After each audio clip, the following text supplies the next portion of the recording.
All right. Test 1, 2, 3. Oh, thank goodness. There you go. Everything working. I love it. Good evening, everyone. My name is Benjamin, and today I am drinking a Negroni while I'm going to be reading a court opinion for a mock government I'm a part of, as well as doing some redistricting. I figure since in a mock government I'm the Chief Justice of the court, I figure it'd be a good idea to read a majority opinion that I wrote. And hey, Frisky Island. Every time I hear that.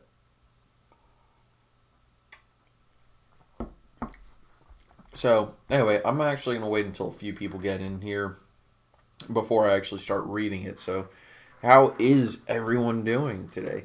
By the way, I do have two monitors, so comments are actually well over here, and the screen that I'm going to be reading off of is over here. Sounds good. And welcome, everybody. You know what? I'm just going to go ahead and read that. Oh, Crone squared. Nice. Oh, for God's sakes. OBS. Don't do this to me now. Don't do this to me. Come on. Come on. Oh, no. Oh, no.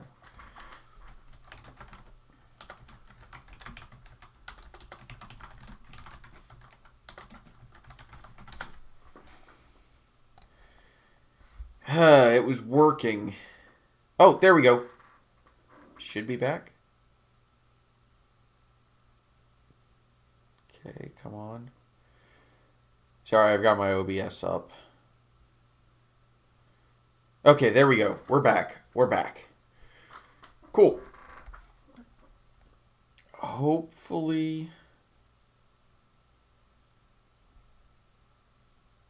Okay, it should be coming back now. Oh, God. Okay. Come on. Be good. Be good. Okay, whatever. I'm going to go ahead and start reading this. That way we can go into what I intended to do.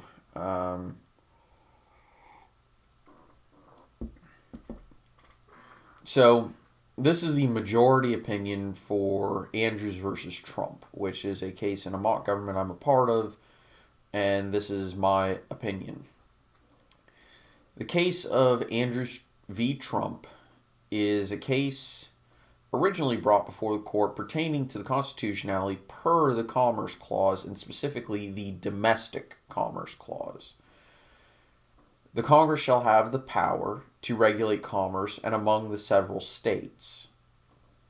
It is in the general opinion of the court that this argument is insufficient, as in general there is nothing regarding the colloquially known bump stock ban that violates the Domestic Commerce Clause, as it truly does permit the regulation of goods and services traded within the several states. However, during oral arguments, other issues regarding the bump stock ban were discussed.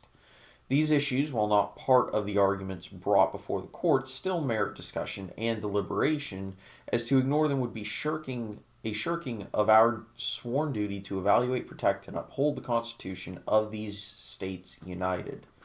To prevent further litigation, it is the opinion of a majority of the justices that the issues regarding the ban must be evaluated and discussed in order to settle the dispute without wasting the resources, time, and sanity of future administration in courts. First, however, the Commerce Clause must be properly handled. The Commerce Clause, specifically the Domestic Commerce Clause, grants Congress the ability to regulate trade between the several states. Generally, this has been interpreted to mean that Congress has regulatory power over most matters. It was brought up by the plaintiff, however, this might run afoul of the 10th Amendment's provision stating, quote, powers not delegated to the United States by the Constitution, nor prohibited by it to the states, are reserved to the states respectively, or to the people. End quote. However, due to the ban being a regulation on commerce and more directly to the trade of goods and services, the 10th Amendment is irrelevant in this case. The view of recent courts, such as the Rehnquist Court, has viewed that any prohibition of activities under the Commerce Clause requires the activity or good or service to be of obvious economic activity. While once possessed, a bump stock or similar device is not used for any obvious economic activity. The fact it had to have been traded for renders its existence as an economic activity and subject to congressional power to regulate, even if through a regulatory executive body, as those have been created as a means of Congress delegating its authority in order to more efficiently make and manage laws and legislation.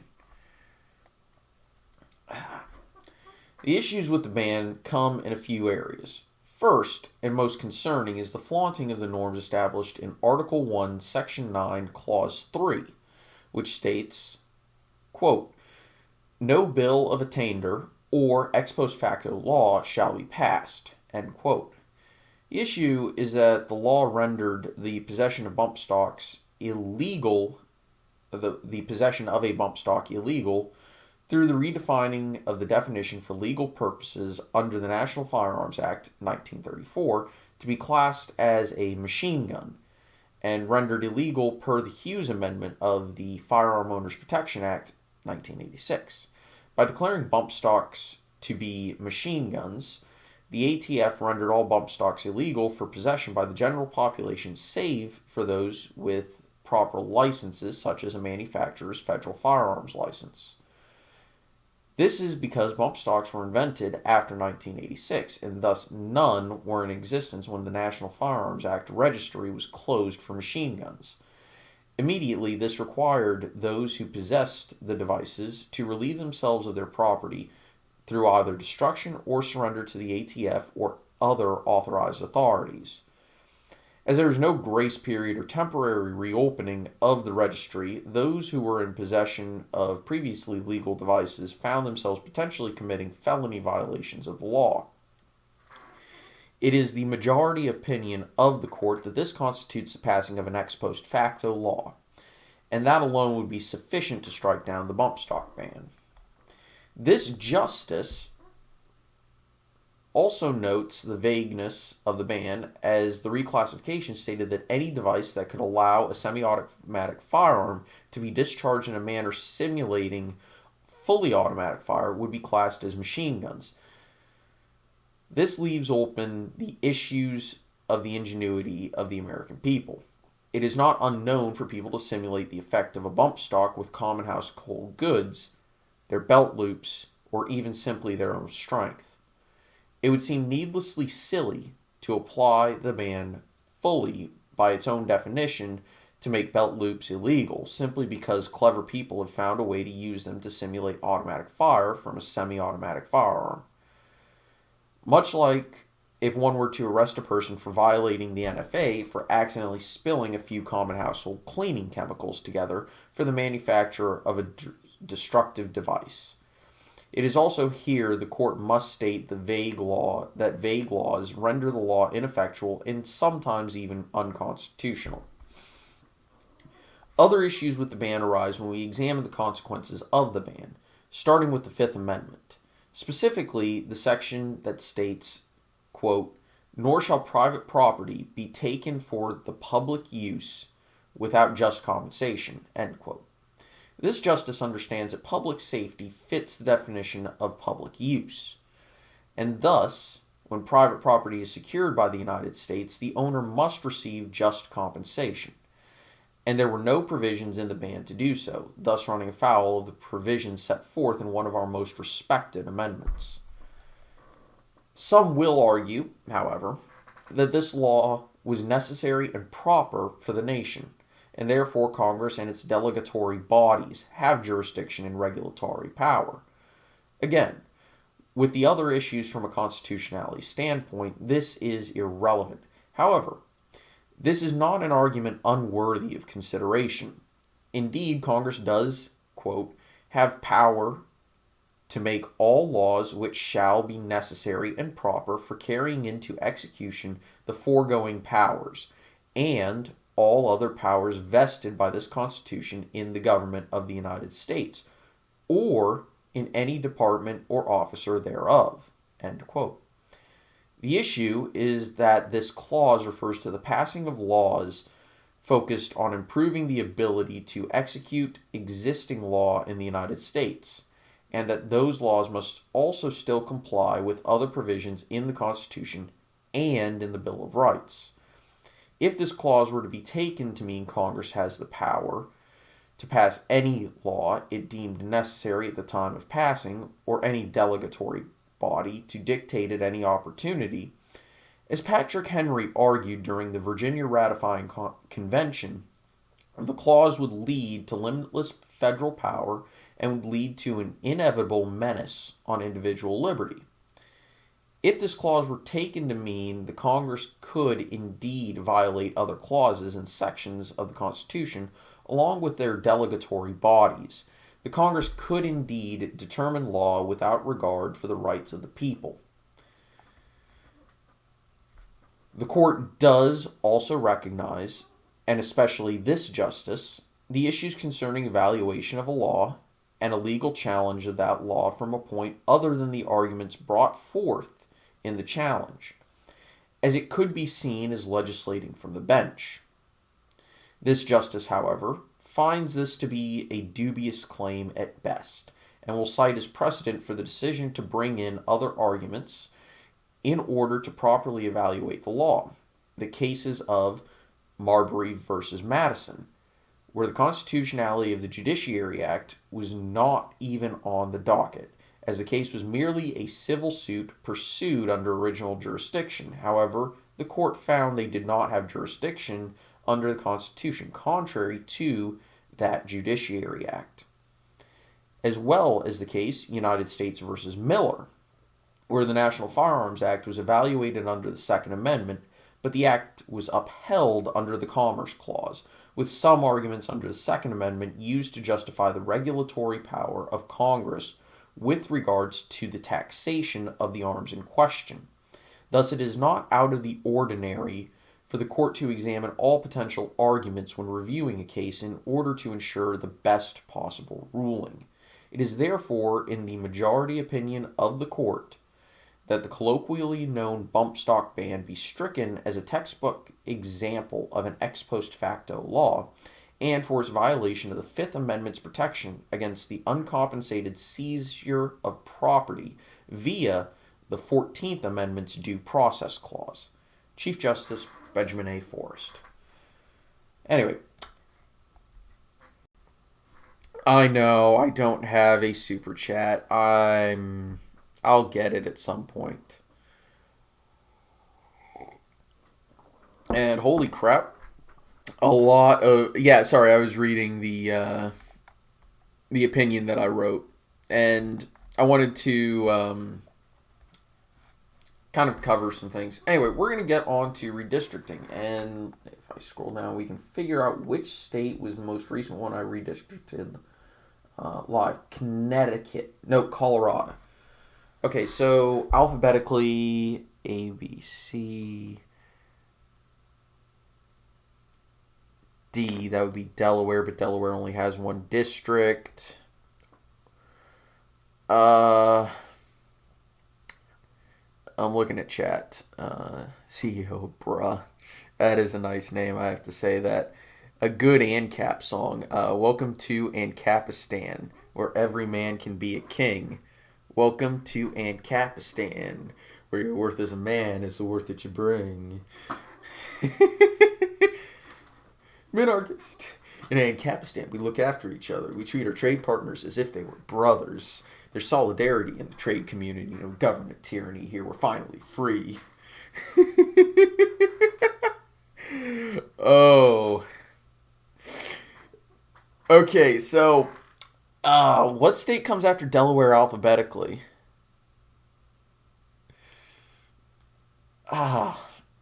Is it Florida? I think it's Florida. That's actually a good idea, CEO Bruh, but the worst ruling ever was quite obviously Dred Scott. Though, like everything that is horribly wrong, broken clock is right twice a day, they actually had something very, very nice that, in my opinion, was brilliant. But it's a Dred Scott decision, so I can't say anything nice about it. Oh. It actually was the first case that mentioned the Second Amendment, hilariously. And it stated that if Dred Scott were ruled to be a citizen, that would mean he'd have the right to own a gun. Yeah, it's got to be Florida.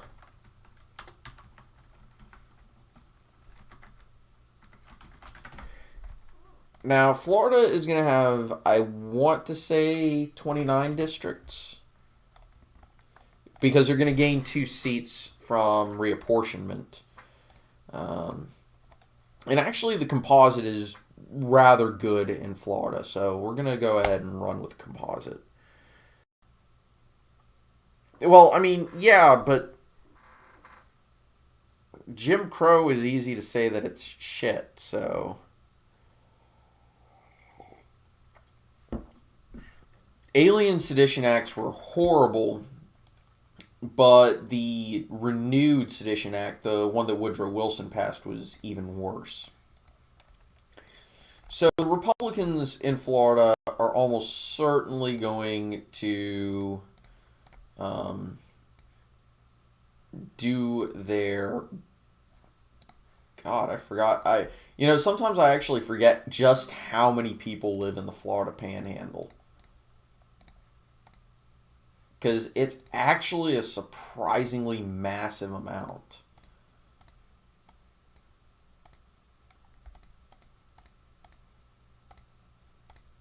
Elsewhere in the state, and I actually think that they're going to try and pass off the very likely to be made majority Cubano district as the state's majority minority district.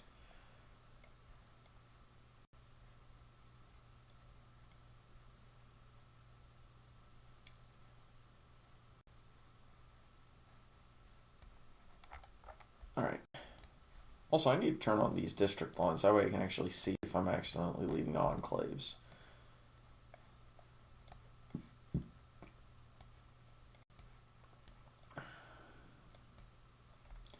I'm still 100,000 away. Goodness gracious. Yeah, I believe that's true, Beach.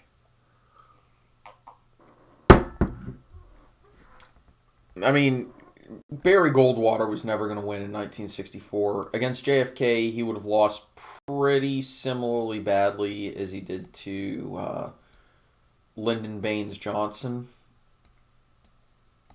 Who, fun fact, I'm going to wind up talking about this a little bit more when I get to discussing the 1960s in our History of the United States series, which is going to be a very, very long time coming if I'm 100% honest.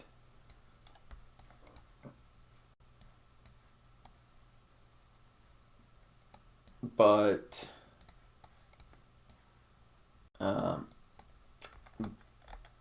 Lyndon Baines Johnson was he was a bit of an asshole.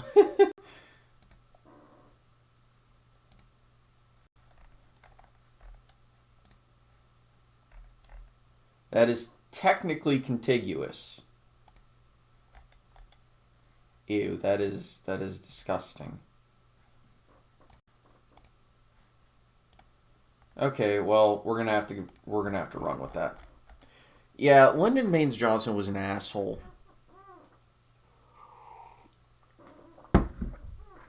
And the reason why I say that is he liked to have his staff meetings while he was on the can having a dump.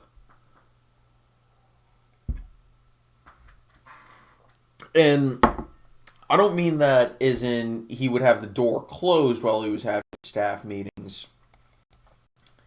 I mean that he would quite literally force his staff to be in the bathroom while he took a shit.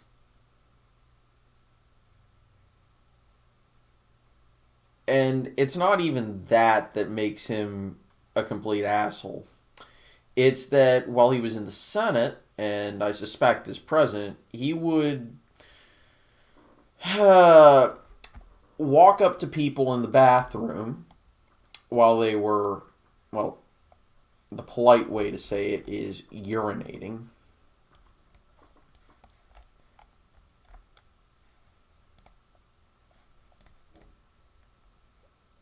And proceed to urinate in the stall immediately next to his intended target.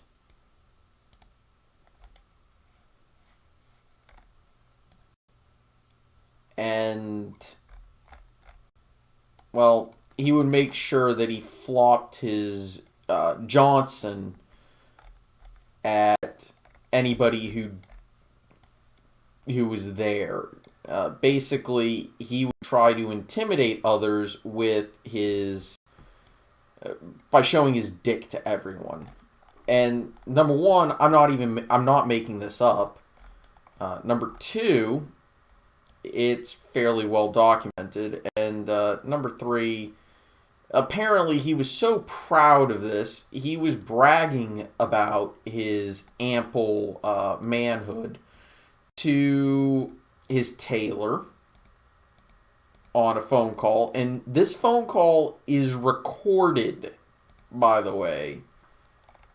As in, we actually have audio proof that he was bragging about the size of his junk. I mean, I'm going to be 100% honest, this dude had no fucking shame. Yes, and he did name it Jumbo. I'm sorry, if you're a dude, you don't name your fucking junk. You don't name your junk, especially not Jumbo. I mean, because normally, when you hear that, normally among guys, you say, "Oh, you named your dick Jumbo." Okay, what are you, what are you compensating for, right?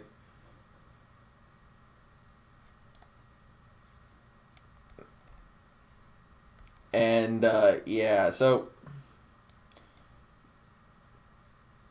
oh God, I always forget this. Florida has a lot of these stupid, super tiny precincts, and I hate all of them.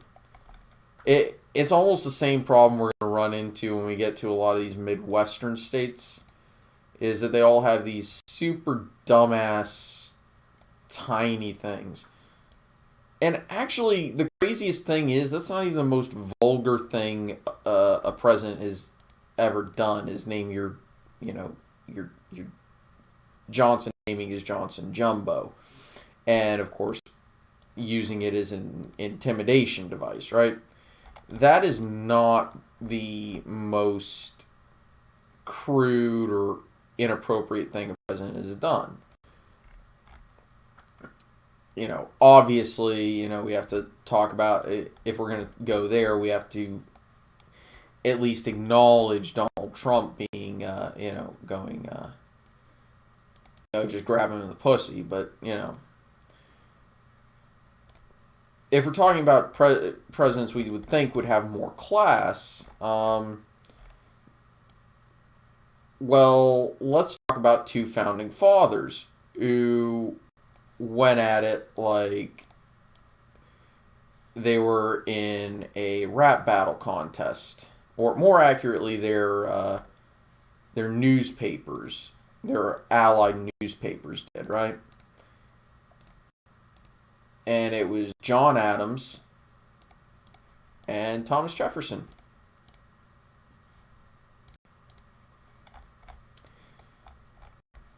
John Adams. Oh yeah, no. Yeah, Franklin Pierce would probably. Yeah, yeah. I can see why Pierce would be described as attractive.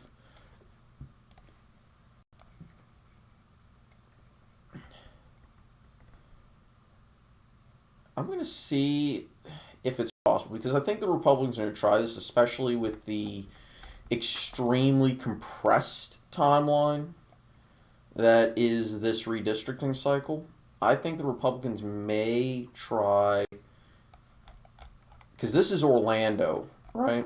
I think the Republicans are going to try to get Orlando out, right? I do have to be somewhat cautious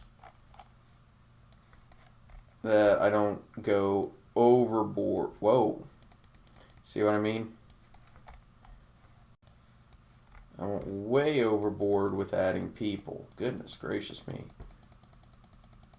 Wow, I was over 100,000 people in before I even got there. Goodness gracious me.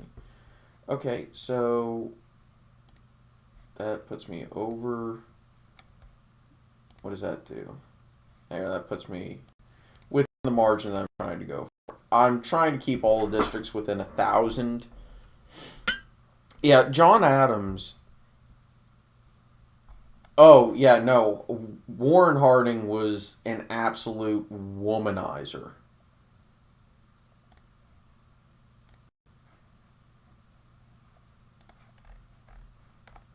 Like, that's. Warren G. Harding, he was very popular with the ladies, if you know what I mean.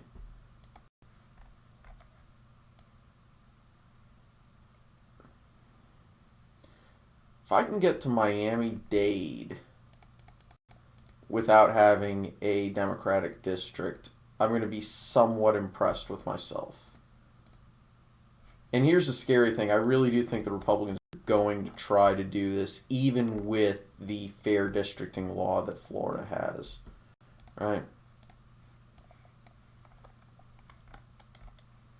Oh, this is going to be a nightmare to do. Okay, let's... That puts me over. I can at least get rid of this.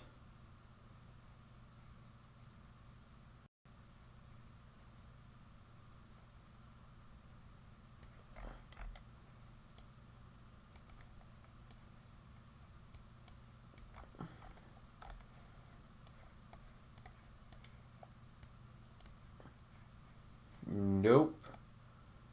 Golly.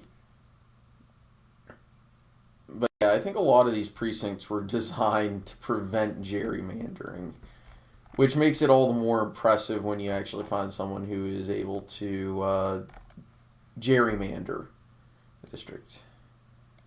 Let's see just how many blue precincts I can add. Now, this is called cracking that I'm doing here. Okay.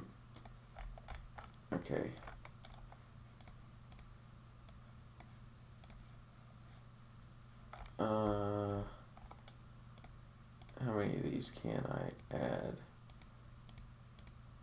This is probably going to be the most marginal. Okay, if I do that. Whoop, nope. And that put me way over the top. Okay, there we go. I'm going to have to find a way to skirt.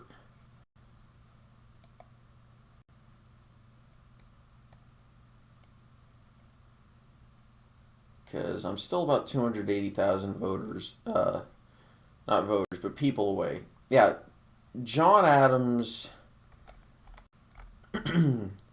accused Jefferson, who was a Southerner, of being mixed race. He said that Jefferson had been fathered by, I'm trying to remember exactly what it was, but it was a scathing and brutal attack article that someone ran. One of Adams' allied newspapers ran. There we go. God, I don't like how competitive I made this district, but it was going to be inevitable with what I'm trying to do. Okay.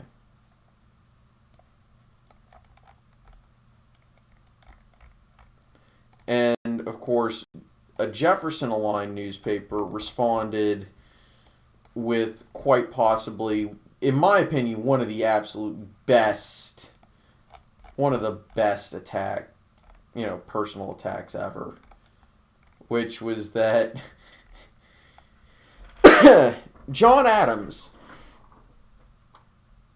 has a hermaphroditical quality, which has neither the firmness of a man nor the gentleness of a woman.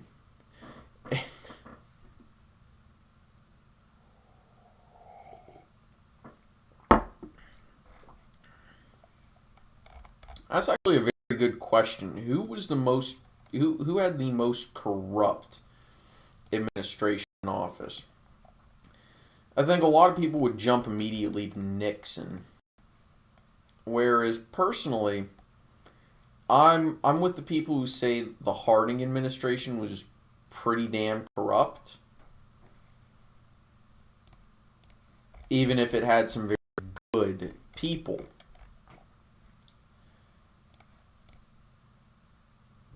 Yeah. I don't think there was anything that was going to make this not democratically. Okay, so you're going to wind up with a Democratic seat in Orlando.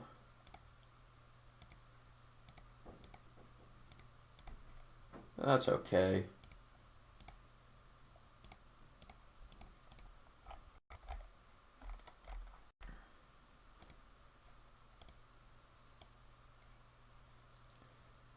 But yeah, no, it's really good. Grant, yeah, he had a lot of corruption. Specifically, I believe it was railroad magnates.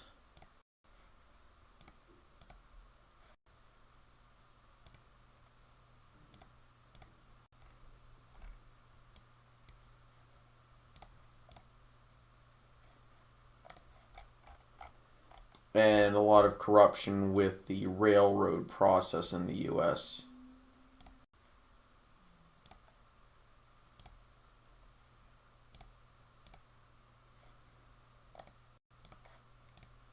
There we go. All right.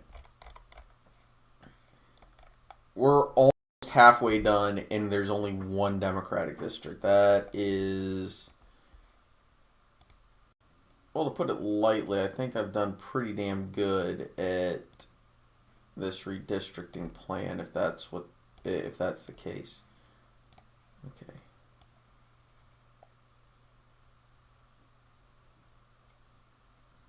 Here we go. Let's flip this one.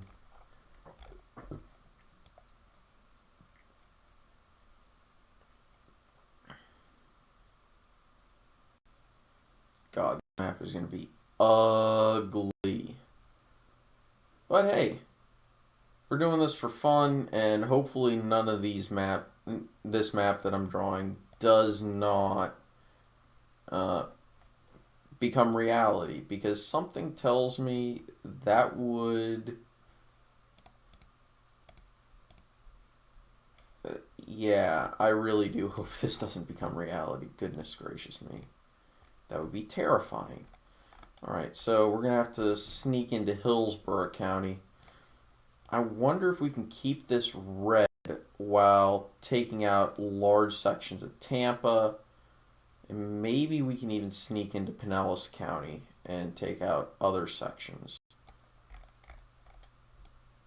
Let's be cognizant of just how many people we've sandwiched, or not sandwiched, but placed into this district. The funny thing is, every time I redistrict Florida, I start in the Panhandle, circle around and finish up with Miami and that area.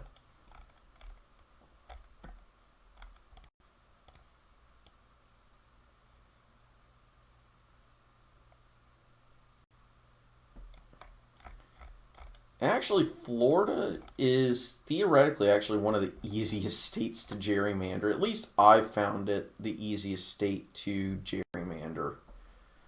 Because you can have a relatively easy time putting it in favor of either party.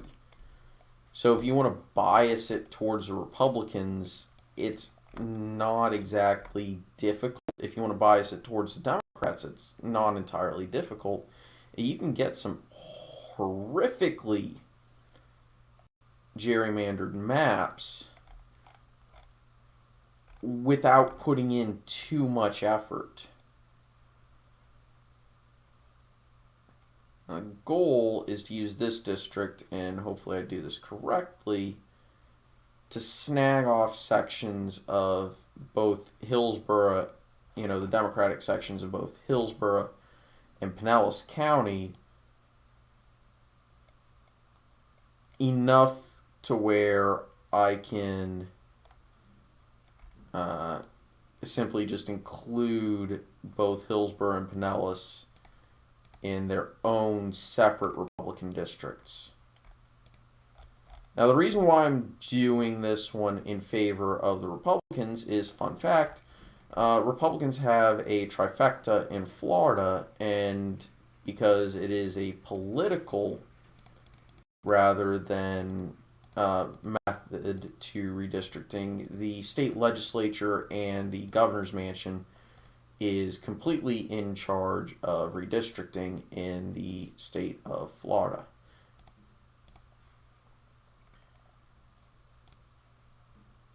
Go 214. Perfect.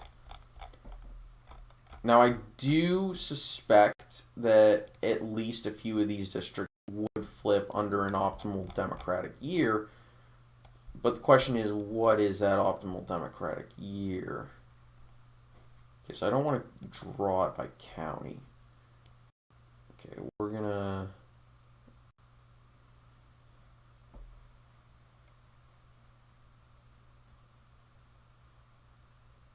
And I suspect most of the flipping is going to happen because of Hillsborough and Pinellas.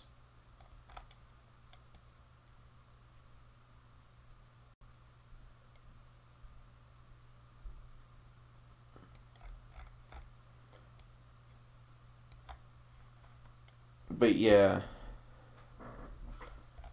Nixon economy wasn't terrible, but I think a lot of people will often over attribute an economy or something to a president. Okay, there we go. You know what? Just to make sure I don't screw this up, I'm going to go ahead and include... I'm just going to put all of that county in. And I want to see how much of Hillsborough I can actually put into this district. If I can include enough of Tampa while keeping the district Republican, I think I'll be okay.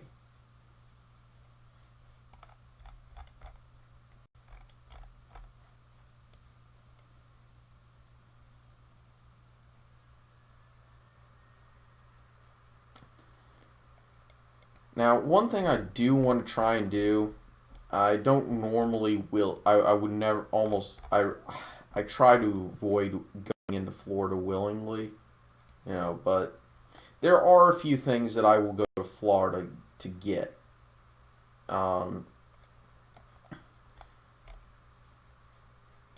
Because supposedly you can get the best Cubanos there. What a Cubano is a Cuban sandwich, which is made with pork and a lot of other stuff. Sorry, I really like food, and because of my job, I am almost always constantly extremely hungry. All right, there you go. What the Okay, Hillsborough County. You're just ridiculous. Okay.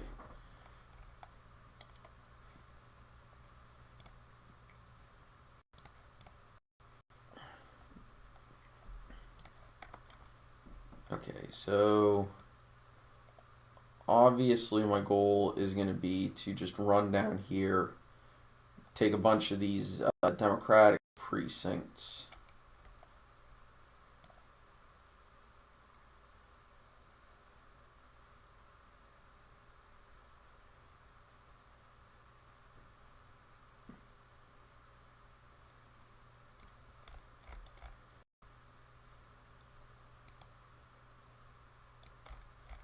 Oh my goodness gracious.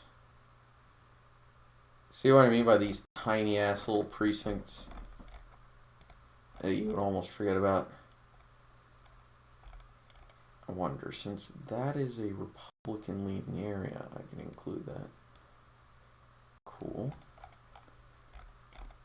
Slip over here and include a few parts of Pinellas.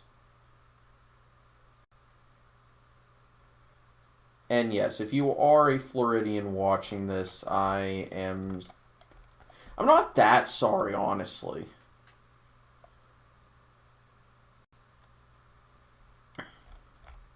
I'm not that sorry. I'll be more sorry if someone tweets this map at the Florida Republican Party. Because I do honestly suspect this map is actually probably highly illegal. You know, we're talking obscene levels of illegal. Okay, obviously, yeah, okay. I'm going to erase this precinct because, yeah. And then we're going to go here. Okay, the goal is to turn this district red. Okay, good. Now, again, like I said, I think a lot of this, I wouldn't think it would be unfair to call it, I hate to use the term dummy mander, because I think it's kind of a dumb word. I think but it's what's used to describe a map that is drawn in such a way that a strong breeze would knock it over, or a sneeze would knock it over. Would render it not what you're intending, right?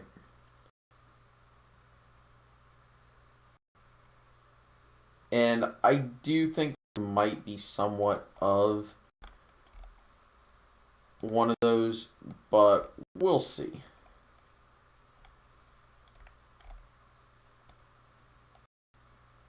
Also, with how much of Pinellas I'm actually able to bite off.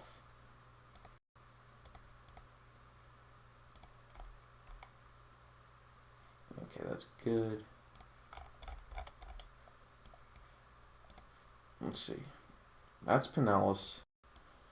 That's all of Hillsborough done. That, yikes. There we go. Still only one Democratic district, and that is Orlando. It's not even the good parts of Orlando. No, shots fired. There we go.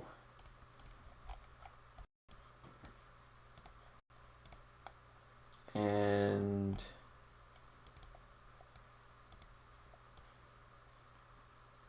okay, I obviously can't include that one, so I'm going to actually just sneak up around here. Oop, too many people. There we go. Oh, that is ridiculous. Newsmax is just insane.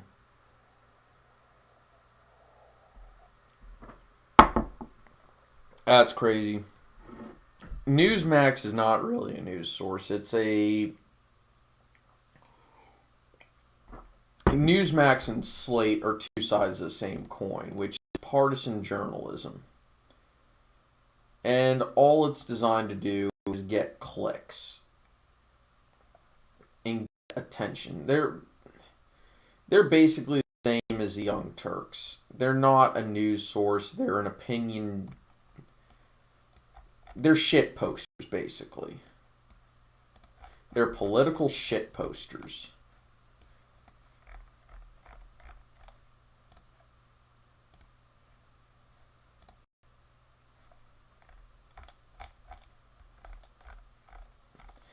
And maybe that's not the perfect term to use, but it's the one that fits.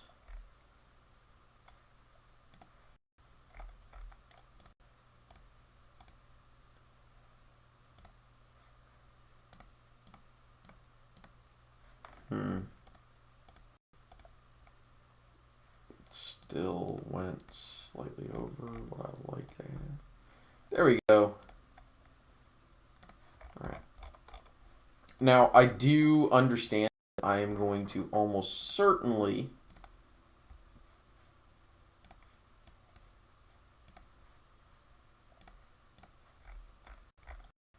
have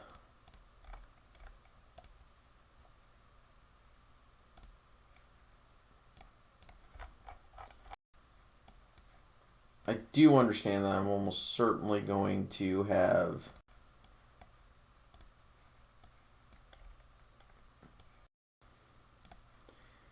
a few Democratic districts in Miami.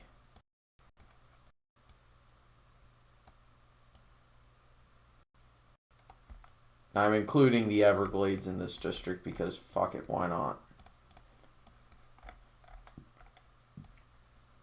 But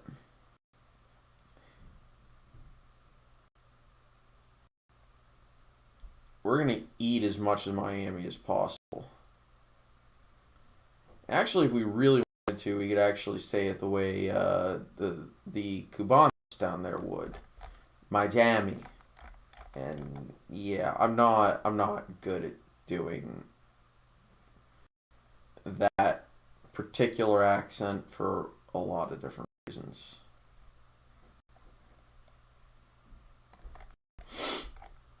Oof.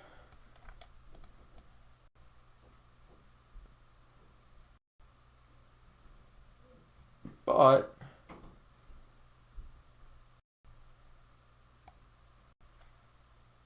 all right.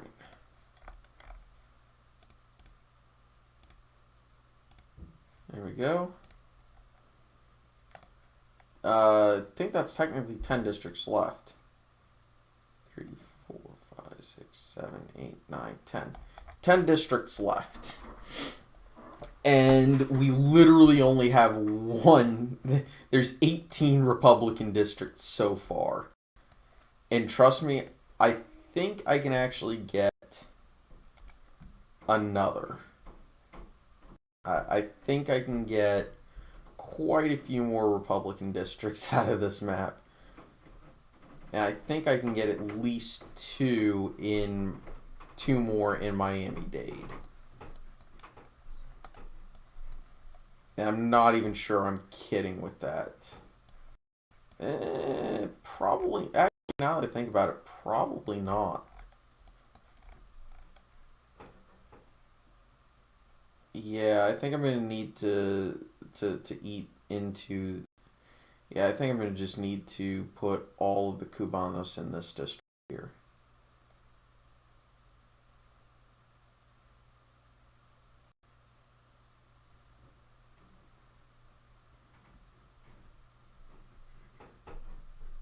Let me check chat real quick. See what's going on there.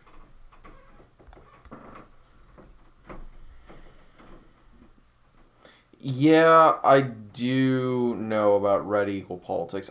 I don't like to comment on other. I don't like to comment on a lot of other YouTubers simply because I don't like drama. I think drama is for children and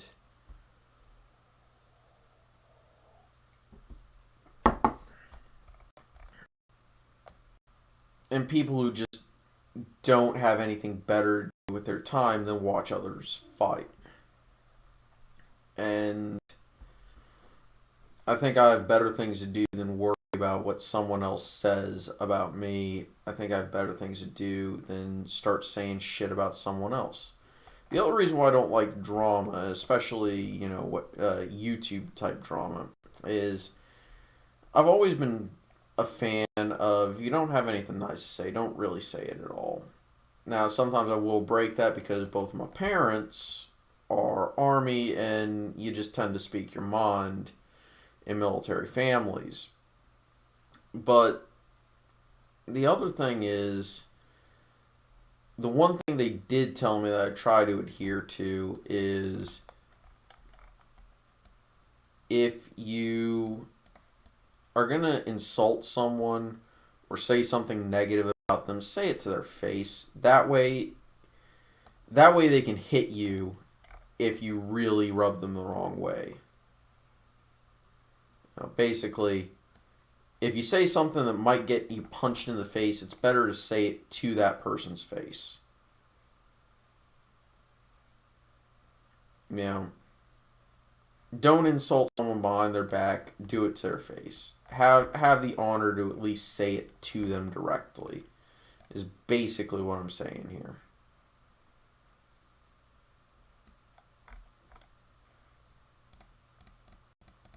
Actually, I wonder.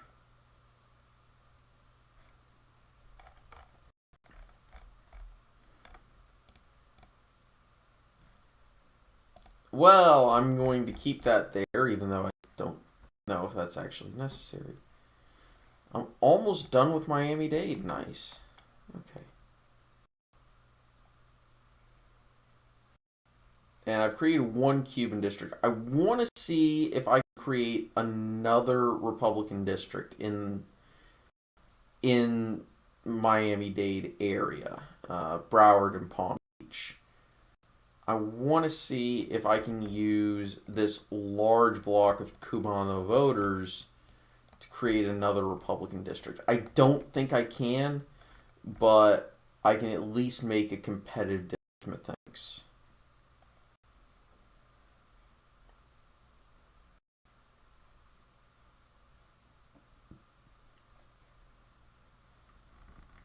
God, and again, this is why I really can't stand some of these places.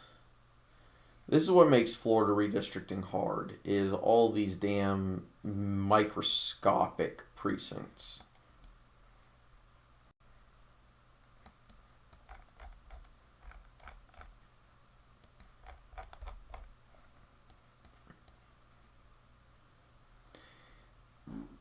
And Florida, along with, California took a while. I remember that. I know that much. But part of that was I was completely fucking hammered. Not really, but California took a while. Florida and New York are probably states that take the longest to redistrict. At least with Dave's redistricting app. And maybe some of y'all can actually send them my streams, because that'd be fucking cool. Or at least some of my maps that I create. Or let them know. That'd be pretty fun.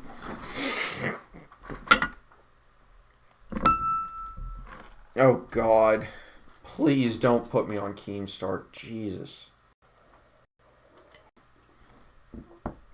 Honestly, if I somehow found myself a major YouTube drama, it'd end up like Alexander Hamilton and Aaron Burr. I don't think anybody wants that. Certainly not me, and certainly not the ladies.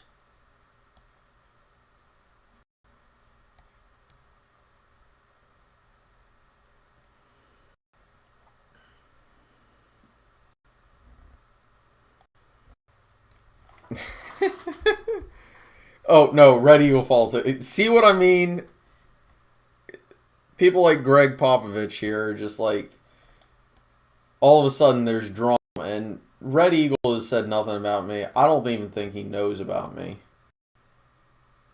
Actually, fun fact: if you go to the Super Tuesday live stream that Red Eagle does, I snuck onto his channel, and in order to make sure that no one would even recognize me, I admit I maybe did get a little plastered. But I snuck in, and he asked me what I thought. No, it was pre South Carolina, and he asked me what I thought was going to, who I thought was going to win, and what the margin was going to be for the Democrats. And I said that Joe Biden was going to win by, I think, like 20 points or something like that. And he was just like completely shocked. And you know what happened? Joe Biden won the South Carolina primary by about 20 points. Like, he didn't know what to say because he didn't think it was going to happen. And when it did happen, oh boy, whoo, oh man, I wanted to say, eat that, eat that, Bernie Bros. And by snuck onto his channel, I don't mean I snuck on, like, because, like I said, I don't think Red Eagle even knows who the fuck I am. And honestly, it's probably for the better, because he would probably try and stir up some shit, and like I said, it would end up with me trying to get him Alexander Hamilton.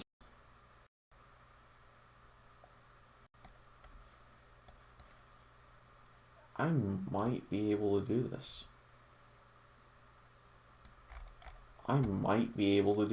Holy shit. Don't call it a second Republican district in Miami just yet.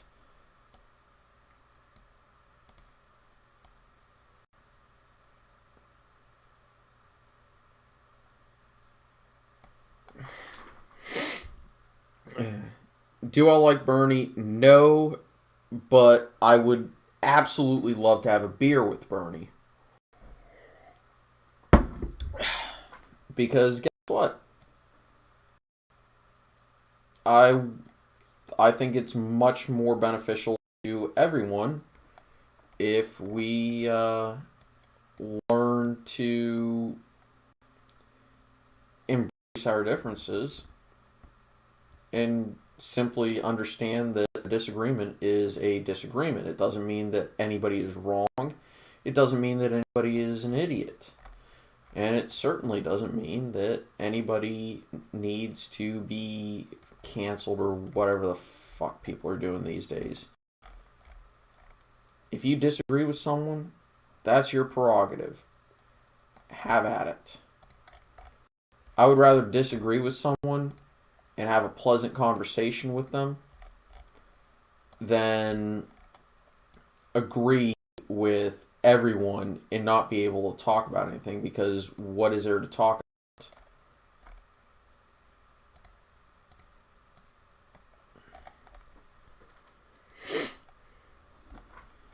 about?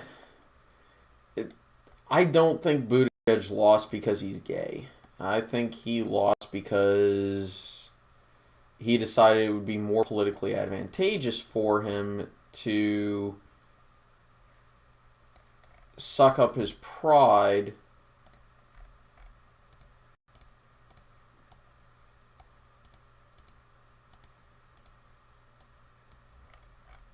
and join Team Biden to improve his political future.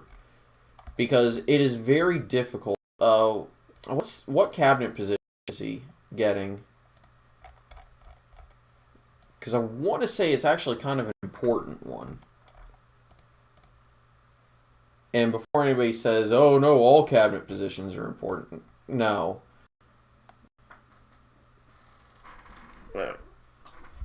I would say, yeah, most people would call me socially liberal.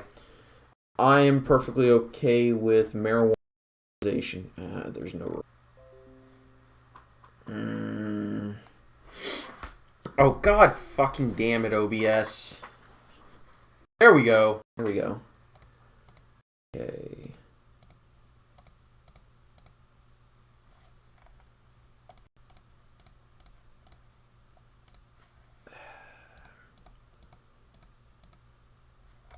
Okay, is there a way I can maybe reach this? How few precincts do I need? I need 1, I need 2. Let's throw that in there.